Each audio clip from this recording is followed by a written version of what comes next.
नमस्कार दोस्तों।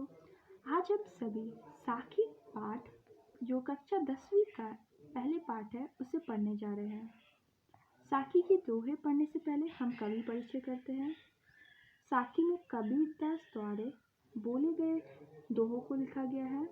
कबीर दास निर्गुण धारा के सत्य काव्यों में प्रभु कवि थे। इनका जन्म 1998 में काशी नगर में हुआ। इनके गुरु का नाम रामानंद था तथा कबीर दास ने 120 वर्ष की आयु पाई थी।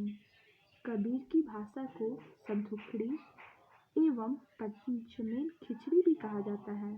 इनकी भाषाएं थी अवधी, राजस्थानी, भोजपुरी, पंजाबी और हिंदी।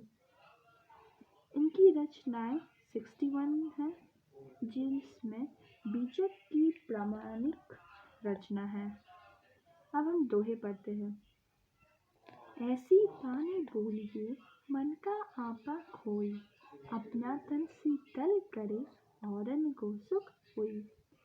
प्रस्तुत दोहा छंद में कबीर दास मधुर वाणी की महत्ता पर प्रकाश डालते हुए कहते हैं कि हमें सदैव अहंकार को त्याग कर मीठी वाणी बोलनी चाहिए, क्योंकि इससे सुनने वाले को तो सुख और शांति होती ही है, बोलने वालों को भी संतुष्टि का एहसास होता है।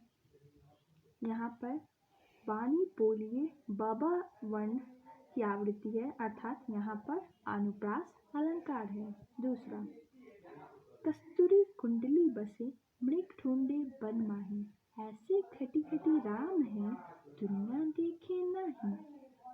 प्रस्तुत दोहा छंद में कबीरदास ईश्वर के सर्वव्यापकता के संदर्भ में कहते हैं कि जिस प्रकार हिरण को अपनी नाभि में स्त्री कस्तूरी से अनजान उसे बाहर से आने वाली खुशबू समझकर वन वन भटकता है, उसी प्रकार हम अपने अंदर विद्यमान ईश्वर को अपनी अज्ञानता के कारण मंदिर, मस्जिद व अन्य तीर्थ स्थानों में तलाशते हैं।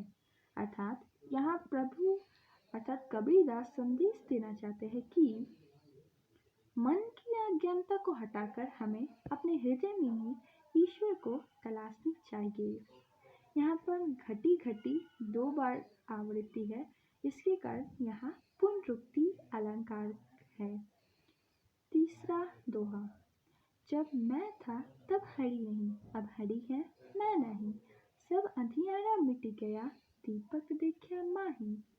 प्रस्तुत दोहा छंद में कबीरदास अहंकार को ईश्वर प्राप्ति में बाधक बताते हुए कहते हैं कि जब अहंकार या ईश्वर की प्राप्ति मुझे नहीं हुई, तब मुझे ईश्वरीय ज्ञान प्राप्त हो गया था। अर्थात वो कहते हैं कि जब मुझे ईश्वर की प्राप्ति नहीं थी, तो जब मेरे अंदर अहंकार नहीं था, और जब मेरे अंदर से अहंकार मिट गया, जब मेरे अंदर का अहंकार घमंड चला गया, तब मुझे ईश्वर की प्राप्ति हो गई। ठीक उसी प्रकार जिस प्रकार एक अंधेरे रूम में दीपक के प्रकाश से वो उजाला करता था, जिस प्रकार दीपक एक अंधेरे रूम को उजाला करता है।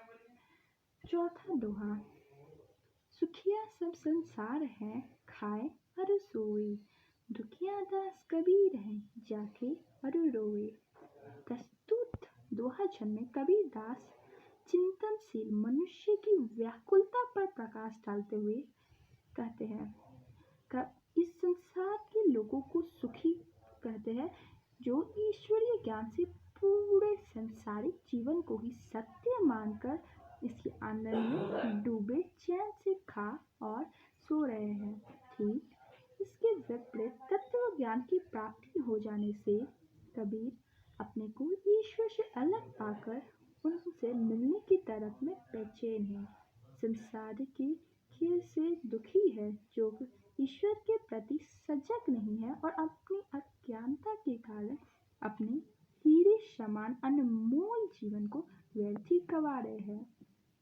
यहाँ पर सोना अज्ञानता का प्रतीक है और जागना ज्ञान का प्रतीक है।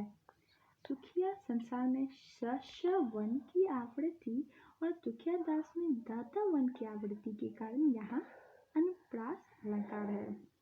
पांचवा दोहा।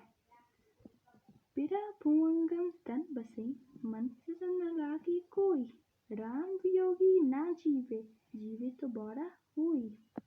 प्रस्तुत दोहा छंद में कबीरदास कहते हैं, राम वियोगी मनुष्य की मार्मिकता को दर्शाते हुए कि जिसके शरीर में बिड़ा रूपी सांप समा जाता है उससे जल्दी उभर नहीं पाता, उस पर किसी भी प्रकार का उपाय कारगर सिद्ध नहीं होता। वीरा की पीड़ा इतनी कष्टदायक होती है कि राम का वियोगी इस संसार में जीवित नहीं रह पाता, अर्थात संसारिक माया मोह में आनंदित नहीं होना चाहता और प्रभु के प्रेम में प्राण त्याग देता है चाहता है, और अगर जीवित रहता भी है तो उसकी दशा पागलों जैसी होती है। यहाँ पर भाव सौंदर्य हुआ कि प्रभु प्रेम की तीव्र वेदना अत्यंत मार्मिकता और तीव्रता से प्रकट किया गया है। विरह मनुष्य की स्थिक और प्रभावशाली वर्णन किया गया है। यहाँ पे वा को बा के रूप में प्रयोग किया गया है और कबीर के पर पूर्वी हिंदी भाषा का प्रभाव स्पष्ट दिखाई पड़ता है। छठा दोहा। निंदक नीर राखी आमन कुटुंब धाई, बिन साबिन पानी बिना निर्मल करे सुधाई। प्रस्तुत दोहे छंद में निंदक को परम हितैषी बताते हुए कबीरदास ने उसे अपने निकट रहने की बात कही है। यदि संभव हो तो घर के आंगन में कुटिया बनाकर भी रखने को कहा है, क्योंकि वह बिना साबुन पानी के खर्ची निंदक हमारी कमियों की तरफ इशारा करके हमें दूसरों को दूर करने का मौका देते हैं, जिससे हम अपने स्वभाव को निर्मल कर पाने में समर्थ हो पाते हैं। यहाँ पर कवि संदेश देना चाहते हैं, निंदक को परम हितैषी मानकर उसकी की गई आलोचनाएं से आत्म सुधार करना चाहिए। निंदक सहन करने की सीख दी गई है। सातवां दोहा। पोथी पोथी पढ़ी जग मुआ, पंडित भय न कोई, एके असीर पीव का पढ़े सुपंडित होई। प्रस्तुत दोहा छंद में ईश्वर ज्ञान में पुस्तकीय ज्ञान को निरर्थकता और अनुभव की महत्ता प्रतिपादित करते हुए कबीरदास कहते हैं कि बड़े बड़े धार्मिक ग्रंथों को पढ़कर यह संसार थक गया है, लेकिन कोई भी ज्ञानी न बन सका। सच्चा ज्ञानी तो वही है जो ईश्वर प्रेम का एक ही अक्षर पढ़ ले। ईश्वरीय प्रेम श्रद्धा और अनुभव से प्राप्त होते हैं, ना कि शास्त्रों के पढ़ने से। आठवां तथा अंतिम दोहा। हम घर जालिया अपना लिया मुड़ाड़ा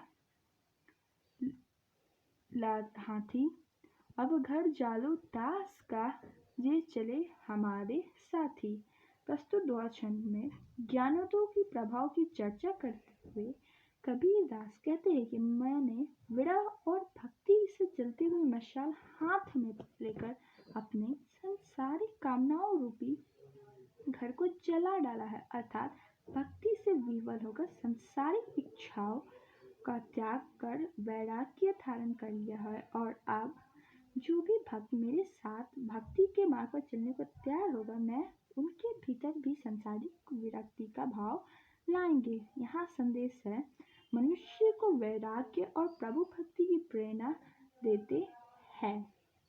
ये था साखी के दोहे तथा उनके भावार्थ। अगर आप सभी साखी के प्रश्न उत्तर जानना चाहते हैं तो कृपया करके डिस्क्रिप्शन बॉक्स में लिखे तथा लिंक को देखें।